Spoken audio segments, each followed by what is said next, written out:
बिस्मिल्लाहिर्रहमानिर्रहीम। Dear students, अस्सलाम वालेकुम। मैं हूं इश्तियाक अहमद समीर और मैं आपको खुश आमदीद कहता हूं डॉक्टर ए.क्यू. खान अकेडमी के ऑफिशियल यूट्यूब चैनल पे। आज हम डिस्कस करने जा रहे हैं 9th क्लास की केमिस्ट्री के चैप्टर नंबर 2 का अपना 5वां लेक्चर। और आज हमारा टॉपिक है इलेक्ट्रॉनिक कन्फिग्रेशन। आज के लेक्चर में हम कुछ बुनियादी बातें सीखेंगे इलेक्ट्रॉनिक कन्फिग्रेशन को लिखने के लिए कि इलेक्ट्रॉनिक कन्फिग्रेशन है क्या, इसे लिखा कैसे जाता है और इसके लिए लिखते वक्त किन किन बातों का ख्याल रखना ज़रूरी है। इलेक्ट्रॉनिक कन्फिग्रेशन को समझने से पहले हमें बुनियादी तौर पर दो टर्म्स शेल और सब शेल के बारे में पता होना चाहिए। तो पहले मैं आपको हल्का सा ब्रीफ कर दूं about shell and sub shell, फिर उसके बाद इंशाल्लाह हम आगे चलते हैं। शेल्स क्या हैं? Shells are the main energy levels that electrons can occupy. Shell are the main energy level that electrons can occupy. Shell वो मेन एनर्जी लेवल होते हैं जिनके अंदर इलेक्ट्रॉन पाए जाते हैं। शेल अकॉर्डिंग टू बोहर वो मेन एनर्जी लेवल होते हैं जिनके अंदर इलेक्ट्रॉन पाए जाते हैं। हमने बोहर्स एटॉमिक मॉडल में पढ़ा था और इवन रदरफोर्ड्स एटॉमिक मॉडल में भी पढ़ा था कि न्यूक्लियस के गिर्द सर्कुलर पाथ्स होते हैं, उन सर्कुलर पाथ्स के अंदर इलेक्ट्रॉन्स रिवॉल्व करते हैं। उनको हम शेल, ऑर्बिट, मदार, एनर्जी लेवल, ये सारे नाम उन्हीं के लिए यूज किए जाते हैं। शेल्स जो होते हैं they are represented as circles. Shell को रिप्रेजेंट किया जाता है सर्कल से। ये हमारा फर्ज कीजिए न्यूक्लियस है तो ये पहला शेल होगा, ये दूसरा शेल होगा, ये तीसरा, जिनको यहाँ KLM वगैरह लिखा गया है। शेल्स हमेशा काउंट किए जाते हैं फ्रॉम सेंटर टू आउटवर्ड, यानी ये पहला शेल होगा, ये दूसरा, ये तीसरा और इस तरह बाकी। तो शेल्स रिप्रेजेंट किए जाते हैं एज ए सर्कल और ये काउंट किए जाते हैं फ्रॉम सेंटर टू आउटवर्ड, यानी न्यूक्लियस के करीब वाला पहला शेल काउंट होगा, फिर दूसरा, फिर तीसरा, फिर चौथा एंड सो ऑन। अगली बात, शेल्स को रिप्रेजेंट किया जाता है लेटर नोटेशन से, KLMNO वगैरह। पहले शेल को K शेल भी कहा जाता है, दूसरे को L, तीसरे को M, चौथे को N वगैरह। Number of electrons in a shell. Number of electrons in a shell are calculated by formula 2n²। किसी शेल के अंदर कितने इलेक्ट्रॉन मैक्सिमम अकोमोडेट हो सकते हैं, पाए जाते हैं, उन्हें निकालने के लिए हम फार्मूला यूज करते हैं 2n²। इसमें n क्या है? n is the number of shell, जिसको हम लोगों ने बोहर्स एटॉमिक मॉडल में प्रिंसिपल क्वांटम नंबर भी कहा था। n रिप्रेजेंट करता है नंबर ऑफ शेल को। आपने जिस भी शेल के अंदर इलेक्ट्रॉन निकालने हो उस शेल का नंबर इस फार्मूले में पुट कीजिए तो आपके पास उसके अंदर मैक्सिमम जितने इलेक्ट्रॉन समा सकते हैं उनकी तादाद निकल आएगी। फॉर एग्जांपल, अगर हम पहले शेल यानी कि K शेल में इलेक्ट्रॉन निकालना चाहते हैं कि मैक्सिमम कितने आ सकते हैं, तो K के लिए हम जानते हैं n क्या होता है 1। K पहला शेल है तो n क्या होता है 1। तो हम 2n² में n की जगह 1 पुट करेंगे तो ये हो जाएगा 2 × 1² = 2। तो पहले शेल में मैक्सिमम 2 इलेक्ट्रॉन समा सकते हैं। इसी तरह अगर हम दूसरे शेल L में इलेक्ट्रॉन निकालना चाहें तो L के लिए चूंकि N2 होता है, L दूसरा शेल है, तो यहां पुट करेंगे 2n², 2 × 2², n की जगह 2², 2 का स्क्वायर क्या होता है 4, तो आंसर आ जाएगा 8। अगर हम तीसरे शेल यानी कि M शेल में इलेक्ट्रॉन निकालना चाहेंगे तो फार्मूला यूज करेंगे 2n² और n की जगह क्या लगा देंगे 3, तो 2 × 3² हो जाएगा, 3² होता है 9, तो 2 × 9 क्या हो जाएगा 18। इसी तरह अगर हम चौथे में निकालना चाहेंगे KLMN, तो N शेल के अंदर, तो उसमें क्या होगा 2 × 4², 4 का स्क्वायर क्या होता है 16, तो 2 × 16 32। इसी तरह अगले में 50 और सो ऑन। तो इस तरह हम किसी शेल के अंदर नंबर ऑफ इलेक्ट्रॉन इस फार्मूले से निकालते हैं। ये था ब्रीफ सा कॉन्सेप्ट अबाउट शेल। आपको सब शेल के बारे में भी थोड़ा सा आइडिया होना चाहिए क्योंकि इलेक्ट्रॉनिक कन्फिग्रेशन सब शेल्स में भी लिखी जाती है। जिस तरह एक घर के अंदर एक या एक से ज्यादा कमरे होते हैं, इसी तरह एक शेल के अंदर एक या एक से ज्यादा सब शेल्स होते हैं। एक या एक से ज्यादा सब शेल्स होते हैं। तो सब शेल्स क्या हैं? These are the parts of a shell. Sub shell किसी शेल के पार्ट्स होते हैं जिसके अंदर उसे फर्दर डिवाइड किया जाता है। किसी शेल के अंदर कितने सब शेल होते हैं ये डिपेंड करता है उस शेल के नंबर पे, उस शेल के नंबर पे। अगर आपके पास पहला शेल है तो उसमें एक ही सब शेल होता है उसे एस कहते हैं, उसे एस कहते हैं। तो पहले शेल में यानी कि के में एक ही सब शेल होता है एस। दूसरे शेल यानी कि एल शेल में दो सब शेल होते हैं एस और पी। तीसरे में तीन सब शेल होते हैं एस पी और डी, एस पी और डी। इसी तरह चौथे शेल के अंदर चार सब शेल होते हैं S P D and F. तो किसी शेल के अंदर कितने सब शेल हैं, it depends upon the number of the shell.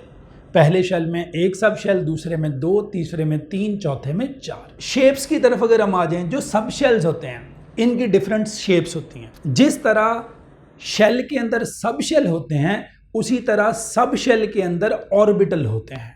Sub shell के अंदर क्या होते हैं, ऑर्बिटल होते हैं। तो ये जो सब शेल या ऑर्बिटल हैं इनकी डिफरेंट शेप्स होती हैं। फॉर एग्जांपल जो एस सब शेल या ऑर्बिटल है, एस ऑर्बिटल टेक्निकली उसकी शेप स्फेरिकल होती है, गोल होता है। अगर ये एटम का न्यूक्लियस है सेंटर, तो ये उसके गिर्द पहला स्फेरिकल 1s, ये 2s, तो ये सब शेल्स हैं, एस सब शेल्स या उसके ऑर्बिटल्स आप कह लें टेक्निकली। इसी तरह जो पी होता है वो डम्बेल शेप होता है। पी क्या होता है, डम्बेल शेप होता है। ये डम्बेल शेप है। डम्बेल बॉडी बिल्डर हजरात जब एक्सरसाइज वगैरह करते हैं तो एक्सरसाइज वगैरह करते हैं वक्त उन्होंने डम्बेल्स उठाए होते हैं, तो वो जो डम्बेल्स कहलाते हैं। तो इसकी शेप थोड़ी सी उससे मिलती जुलती है, इस वजह से इसे डम्बेल शेप कहा जाता है। तो पी डम्बेल शेप्ड होता है। पी क्या होता है, डम्बेल शेप होता है। एक्सरसाइज के अंदर एमसीक्यू भी है कि पी कितनी तरह का होता है, पी 3 तरह का होता है। एस सब शेल है, इसके अंदर एक ही ऑर्बिटल होता है स्फेरिकल। जो पी होता है वो 3 तरह का होता है, इसे कहते हैं पी एक्स। ये पी एक्स है, असल में ये उसका ऑर्बिटल है, पी एक्स इसको कहते हैं। ऐसे होगा तो पी एक्स, ऐसे होगा तो पी वाई और ऐसे होगा तो P Z. Orientation along X axis, Y axis या जेड एक्सिस। तो इसे स्पेस ओरिएंटेशन या arrangement in X axis, Y axis, Z axis की बुनियाद पर डिवाइड किया जाता है। P X, P Y, P Z, shape इस तरह की होती है। इसी तरह डी 5 तरह का होता है। इसकी जनरल जो शेप होती है वो होती है डबल डम्बेल, इसको डबल डम्बेल कहते हैं। एफ की शेप काफ़ी कॉम्प्लिकेटेड होती है और वो 7 तरह का होता है।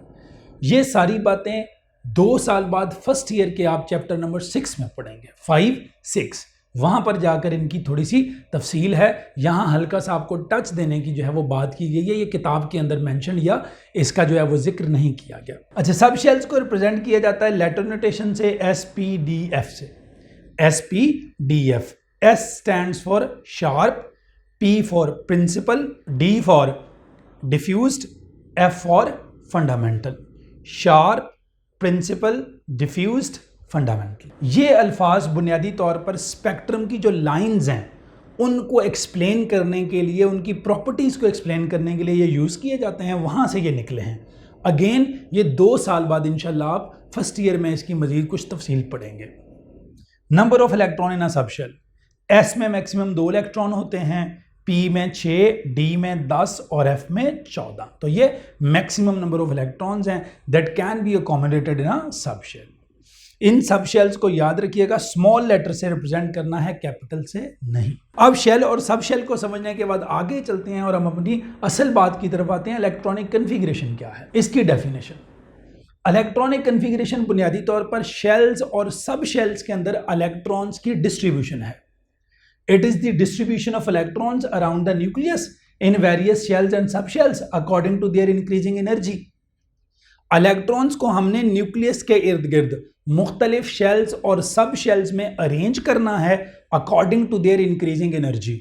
यानी पहले कम एनर्जी वाला इलेक्ट्रॉन, फिर उससे ज़्यादा वाला, फिर उससे ज़्यादा वाला, फिर उससे ज़्यादा वाला, फिर तो इंक्रीजिंग एनर्जी, बढ़ती हुई एनर्जी की बुनियाद पर हमने इलेक्ट्रॉन्स को अरेंज करना है around the nucleus in different shells and sub shells. इसको कहते हैं इलेक्ट्रॉनिक कन्फिगरेशन।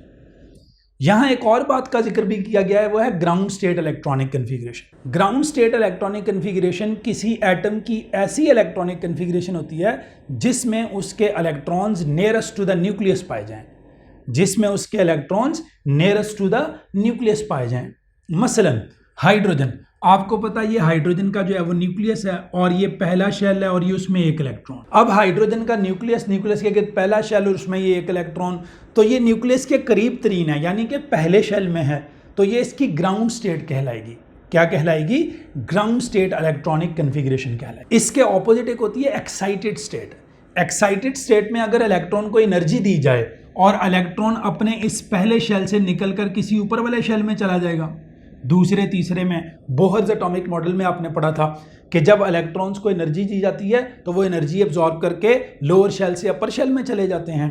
तो जब कोई इलेक्ट्रॉन लोअर शेल से अपर शेल में चले जाएंगे आफ्टर एब्जॉर्बिंग एनर्जी, तो ये एटम की एक नई स्टेट होती है, इसे कहते हैं एक्साइटेड स्टेट। तो एक्साइटेड स्टेट में electrons nearest to the nucleus present नहीं होते, बल्कि वो एनर्जी एब्जॉर्ब करके ज़रा ऊपर किसी शेल में चले जाते हैं। जैसे हाइड्रोजन का एक इलेक्ट्रॉन अगर पहले शेल में है तो वो ग्राउंड स्टेट इलेक्ट्रॉनिक कन्फिग्रेशन है, लेकिन अगर उसे एनर्जी दी जाए और वो पहले शेल से निकल कर दूसरे तीसरे या चौथे किसी भी शेल में चला जाए, depending upon the amount of energy absorbed. आपने पढ़ा था ज़्यादा एनर्जी देंगे ज़्यादा ऊपर चला जाएगा, कम देंगे कम ऊपर जाएगा, तो वो एक्साइटेड स्टेट होगी उसकी। अच्छा जी, अगली बात, things to know before writing electronic configuration. Electronic configuration लिखने से पहले कुछ बातें हमें उनका इल्म होना ज़रूरी है। पहली बात, number of electrons in an atom. Number of electrons in an atom, किसी एटम के अंदर कितने इलेक्ट्रॉन हैं। जब कभी भी आपको किसी एटम की इलेक्ट्रॉनिक कन्फिग्रेशन लिखने को कहा जाएगा तो सबसे पहली जो ज़रूरी बात है वो यही है कि आपको पता होना चाहिए कि उसके अंदर इलेक्ट्रॉन्स की कुल तादाद कितनी है। जब तक आपको ये पता ही नहीं है किसी एटम के अंदर इलेक्ट्रॉन्स की कुल तादाद कितनी है, तो आप उसकी इलेक्ट्रॉनिक कन्फिग्रेशन कैसे लिखेंगे। जैसे मैं आपको कहूँ इलेक्ट्रॉनिक कन्फिग्रेशन लिखिए आयरन की, अब आपको यही नहीं पता आयरन के अंदर कितने इलेक्ट्रॉन हैं, तो आप उसकी इलेक्ट्रॉनिक कन्फिग्रेशन कैसे लिखेंगे। इलेक्ट्रॉन निकालने के लिए अमूमन उसका एटॉमिक नंबर यूज होता है।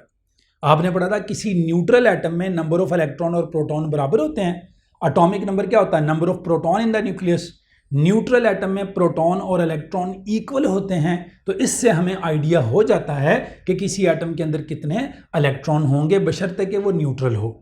अगर वो पॉजिटिव आइन या नेगेटिव आइन होगा तो फिर थोड़ी सी नंबर ऑफ इलेक्ट्रॉन चेंज हो जाएंगे, वो आगे हम एग्जांपल्स में बात करते हैं। तो पहले हमें पता होना चाहिए number of electrons in an atom. दूसरी बात, sequence of shell and sub shells according to their energy. Shell और सब शेल का सीक्वेंस हमें पता होना चाहिए अकॉर्डिंग टू देयर एनर्जी, उनकी तरतीब कि जी पहले कौन सा शेल आएगा, फिर कौन सा, फिर कौन सा, फिर कौन सा। तो हमें शेल्स का या सब शेल्स का सीक्वेंस या तरतीब पता होनी चाहिए उनकी एनर्जी की बुनियाद पर, क्योंकि हमने पहले इलेक्ट्रॉन लो एनर्जी वाले शेल या सब शेल में डालने हैं और फिर हाई एनर्जी। और तीसरी बात, maximum capacity of electron in various shell and sub shells. मुख्तलिफ शेल और सब शेल की हमें कैपेसिटी पता होनी चाहिए कि उनके अंदर मैक्सिमम इलेक्ट्रॉन कितने समा सकते हैं। जैसे हमने पढ़ा था SPDF में 2, 6, 10, 14 इलेक्ट्रॉन होते हैं। इसी तरह KLMNO में पहले शेल में 2, दूसरे में 8, तीसरे में 18, इस तरह। तो हमें शेल्स के अंदर मैक्सिमम कितने इलेक्ट्रॉन समा सकते हैं या सब शेल के अंदर हमें वो पता होना चाहिए। ये थी हमारी बेसिक्स अबाउट इलेक्ट्रॉनिक कन्फिग्रेशन। अच्छा जी, आगे हम चलते हैं कुछ एग्जांपल्स की तरफ, जिनसे आपको अभी तक जो बातें आपने समझी हैं उनको अंडरस्टैंड करने में और उनको अप्लाई करने में मदद मिलेगी। तो सबसे पहले फ़र्ज़ कीजिए हमें इलेक्ट्रॉनिक कन्फिग्रेशन क्लोरीन की लिखने को कह दी गई इन शेल्स। इलेक्ट्रॉनिक कन्फिग्रेशन शेल्स में भी होती है और सब शेल्स में भी होती है। पहले हम ये देखेंगे कि हम शेल्स के अंदर इलेक्ट्रॉनिक कन्फिग्रेशन कैसे लिखेंगे। तो उसके लिए हम एग्जांपल ले रहे हैं क्लोरीन के न्यूट्रल एटम की। क्लोरीन का एटॉमिक नंबर 17 और मास नंबर 35, एक आइसोटॉप का उसके ये होता है। अब क्लोरीन का एटॉमिक नंबर है 17। चूंकि ये न्यूट्रल एटम है, इट मींस इसमें 17 क्या है? 17 इसमें प्रोटॉन है, 17 ही इसमें इलेक्ट्रॉन है, और इसमें न्यूट्रॉन कितने होंगे? Mass number minus atomic number 18। ये इसके अंदर जो है वो क्या है? इलेक्ट्रॉन, प्रोटॉन और न्यूट्रॉन की तादाद है। 17 प्रोटॉन, 17 इलेक्ट्रॉन, 18 न्यूट्रॉन।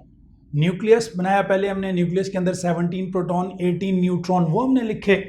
अब हमारे पास 17 इलेक्ट्रॉन हैं टेक्निकली, जो हमने इसके अंदर मुख्तलिफ शेल्स में फिल करने हैं। तो हम इसके शेल्स बनाएंगे, ये एक शेल, ये दूसरा शेल और ये तीसरा शेल। तो मैंने इसमें 3 शेल बनाए। पहले शेल में हमने अभी पढ़ा था मैक्सिमम कितने इलेक्ट्रॉन आते हैं? 2। तो ये 2 इलेक्ट्रॉन हमने पहले शेल में डाल दिए। अगले शेल में कितने होते हैं? 8। दूसरे शेल में 2 4 6 और 8 इलेक्ट्रॉन बना दिए, ये कितने हो गए 10, बाकी रह गए 7, तो 7 बाकी तीसरे शेल में 1 2 3 4 5 6 और 7। तो इस तरह पहले शेल में 2, दूसरे में 8 और तीसरे में 7 इलेक्ट्रॉन हमने फिल किए।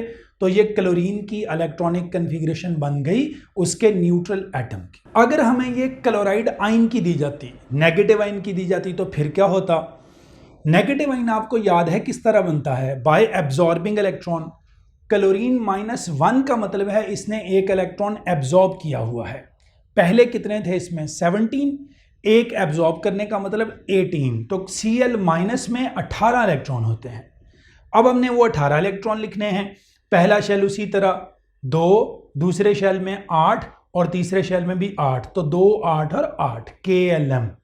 तो 2 और 8 10 और 8 18। इस तरह ये क्लोराइड आयन का इलेक्ट्रॉनिक कन्फिग्रेशन, इस तरह ये क्लोराइड आयन की इलेक्ट्रॉनिक कन्फिग्रेशन बन जाएगी। इसमें एक इलेक्ट्रॉन ज्यादा होगा देन दिस, क्योंकि वो नेगेटिव आयन है। अगर हमारे पास कोई पॉजिटिव आयन होता फिर हम क्या करते हैं? जैसे ये सोडियम आयन है, सोडियम का एटॉमिक नंबर है 11 और मास नंबर है 23। अब एटॉमिक नंबर है 11, इट मींस इसमें 11 क्या होंगे? प्रोटॉन। न्यूट्रॉन कितने होंगे? Mass number minus atomic number 23 minus 11 12। इसमें 11 प्रोटॉन और 12 न्यूट्रॉन है। ये हो गए। इलेक्ट्रॉन इसमें कितने होंगे? चूंकि ये न्यूट्रल नहीं है, अगर ये न्यूट्रल होता तो इसमें 11 इलेक्ट्रॉन होते। कितने होते?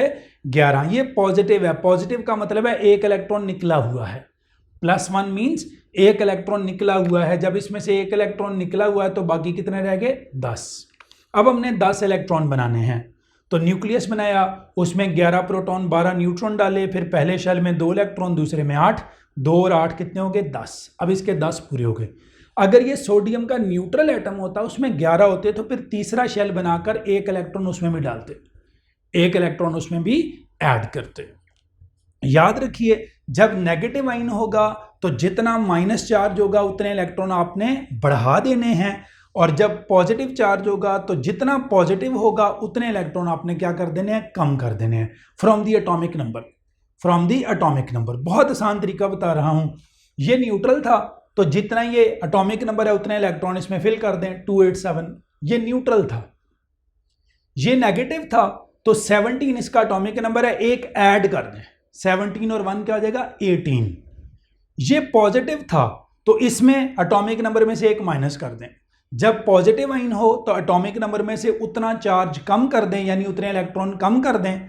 जब नेगेटिव हो उतने इलेक्ट्रॉन ज्यादा कर दें, और जब न्यूट्रल हो तो जितना एटॉमिक नंबर हो उतने इलेक्ट्रॉन फिल कर दें। अब आते हैं जी इलेक्ट्रॉनिक कन्फिग्रेशन इन सब शेल्स। सब शेल्स के लिए अंदर इलेक्ट्रॉनिक कन्फिग्रेशन लिखने के लिए आपको पहले सब शेल्स का सीक्वेंस याद करना पड़ता है according to increasing energy. Increasing energy की बुनियाद पर सब शेल्स का ये सीक्वेंस है, एक आपके सामने लिखा हुआ है, पहले आपने इसको याद करना होता है। इसको याद करने का एक बड़ा मजेदार सा तरीका आपको मैं बता रहा हूं। सबसे पहले आपने क्या करना है, ये एक गीत है वो गुनगुनाना है, स्कूल स्कूल। ये 1 2 नंबर आप अभी ना देखें, पहले सिर्फ ये देखें कि ये जो अल्फाबेट्स हैं ये कौन कौन से लिखे हुए हैं। School school, public school, public school, division public school, division public school, federal division public school, federal division public school.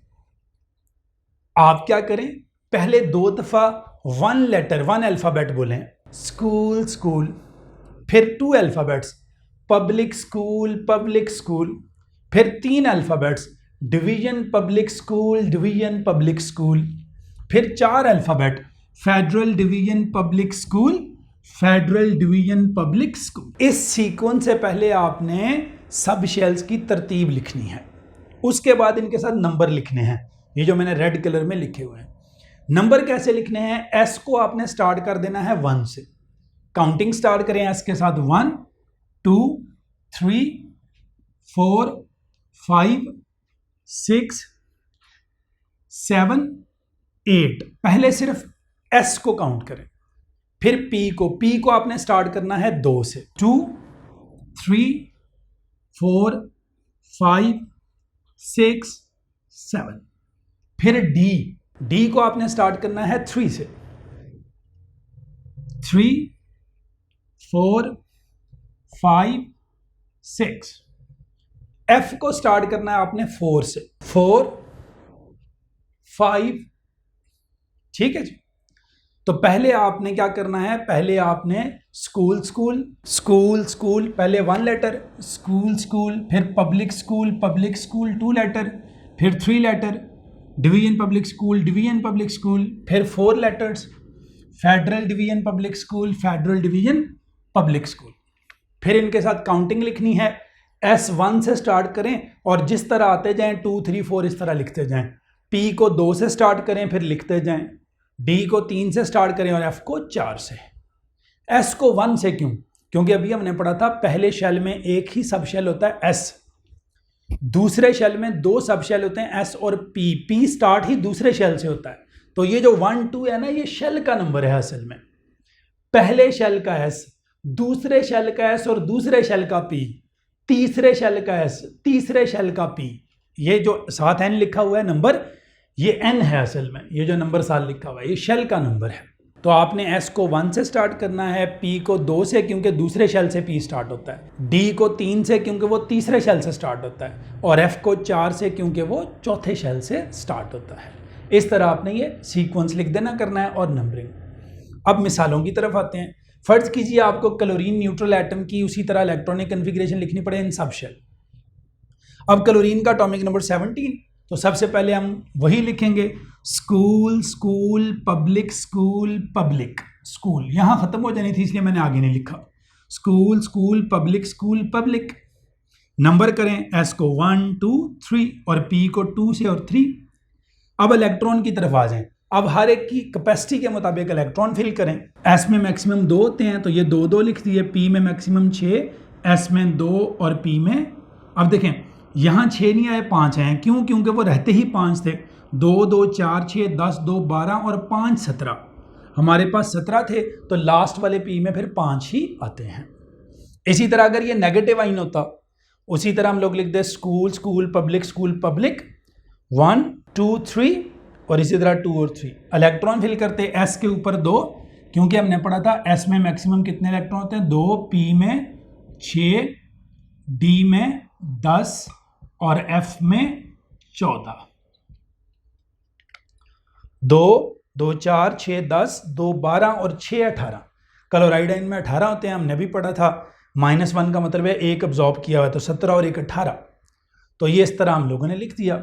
अब अगर हमारे पास सोडियम का एटम होता 11 23, ये न्यूट्रल एटम मैंने लिया हुआ है। अब 11, तो इसमें एटॉमिक नंबर 11 है तो 11 इलेक्ट्रॉन होंगे। उसी तरह लिखें school school public school, number डालें 1 2 3 और P के साथ 2। अब इलेक्ट्रॉन फिल करें, S में 2 होते हैं तो ये 2 2 आ गए, P में 6 होते हैं, 2 4 और 6 10, बाकी 1 बच गया तो 3S में सिर्फ 1 आएगा, 3S में 1 आएगा। इसी तरह अगर ये पॉजिटिव आइन होता, अब ये पॉजिटिव आइन होता तो ये एटॉमिक नंबर 11 है, पॉजिटिव का मतलब है 1 इलेक्ट्रॉन निकला हुआ है तो कितने रह गए 10। अब इसमें 10 होंगे, स्कूल स्कूल पब्लिक 1 2 और ये P के साथ 2 2 2 4 और 6 10, इस तरह हमारे 10। वो बाकी आगे से हमने फिर कुछ भी नहीं लिखना, ये इजाफी पार्ट। जहां इलेक्ट्रॉन हमारे पूरे हो जाएं हमने वहां तक जाना है और उसके बाद आगे से हमने कुछ भी नहीं लिखना। ये था हमारा आज का लेक्चर अबाउट इलेक्ट्रॉनिक कन्फिगरेशन। उम्मीद है हमारा आज का लेक्चर आपको पसंद आया होगा। अगर आपको हमारा आज का लेक्चर पसंद आया है तो हमारे इस चैनल को लाइक करना, सब्सक्राइब करना और शेयर करना हरगिज़ मत भूलिएगा, ताकि हम आपके लिए ज़्यादा से ज़्यादा वीडियोस और लेक्चर्स ला सकें। इश्तियाक अहमद समीर को इजाज़त दीजिए। अल्लाह हाफिज़। अस्सलामु अलैकुम।